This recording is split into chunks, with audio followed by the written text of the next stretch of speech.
আসসালামু আলাইকুম রহমতুল্লাহ বারকাত। সুপ্রিয় শিক্ষার্থীবৃন্দ, আজকে আমরা অষ্টম শ্রেণীর পৃষ্ঠা 16 উদাহরণ 4 সমাধান করার চেষ্টা করব। শতকরা 8.12 টাকা মুনাফায় কত টাকার 6 বছরের মুনাফা 2550 টাকা হবে? তো প্রশ্ন এসেছে কত টাকা, অর্থাৎ আসল বা মূলধন, অর্থাৎ যেটাকে আমরা কী বলতে পারি, পি বলতে পারি। তো আমরা সমাধান করার চেষ্টা করি।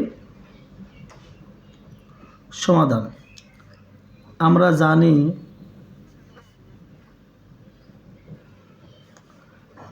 আয় সমান পিএনআর।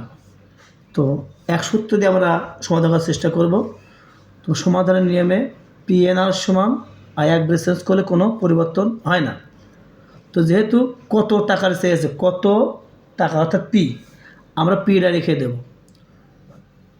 তাহলে আয় যেহেতু এনআর গুণ অবস্থা আছে, আমার এদিক হয়ে যাবে ভাগ এন আর। তাহলে আমরা লিখতে পারি পি সমান, যেহেতু মুনাফা কত, তাহলে আমরা প্রশ্নের লক্ষ্য রাখি মুনাফা 2550, অর্থাৎ এটা হচ্ছে আয়। আর এখানে 6 বছর বা সময়কে বলা হয় এন, আর হচ্ছে শতকরা হার 8.12। তো আমরা এখানে লিখতে পারি যে 8.12 বা 8 দুগুণ 16 আর 17/2%, অর্থাৎ আর লিখতে পারি। তো সেক্ষেত্রে আমরা দিতে পারি যে এন হচ্ছে 6 বছর যেহেতু গুণ অবস্থায়, আর 17/2%, তার মানে কি 17/2 100, 5% 5/100, যেহেতু এখানে পূর্ণ সংখ্যা সেহেতু আমার 17/2%, 17/2/100। আর এখানে মুনাফা আছে 2550। তো লক্ষণীয় যে উপরে 2550 6 গুণ তো 17/2, আর এখানে 100, এখানে মূল দাগটা এটা। তো 100 নিচে কিছু নেই, মানে আমরা মনে মনে ধরে নেব 1।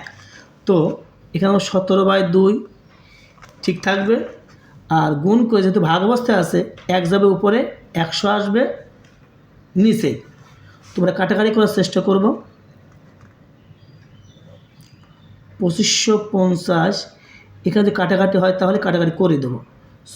2 6 মধ্যে যায় 3 বার, তাই 3 17 51, আর নিচে থাকতেছে 100। আমার মূল দাগটা এটা। তো যেহেতু 2550 মূল দাগ এটা দেওয়ার কারণে ভাগ অবস্থান করছে, আর ভাগ হলে গুণ করে আমরা কী করবো, নিচেরটা উপরে দেবো, উপরেরটা নিচে দেবো পররাশি।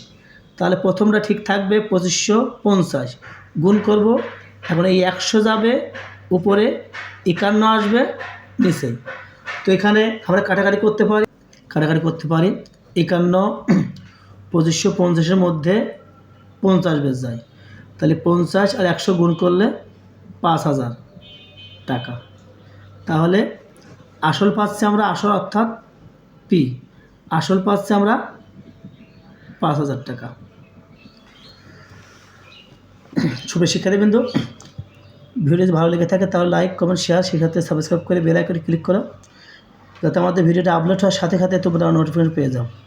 ধন্যবাদ। আসসালামু আলাইকুম রহমতুল্লাহ বারকাতুহু।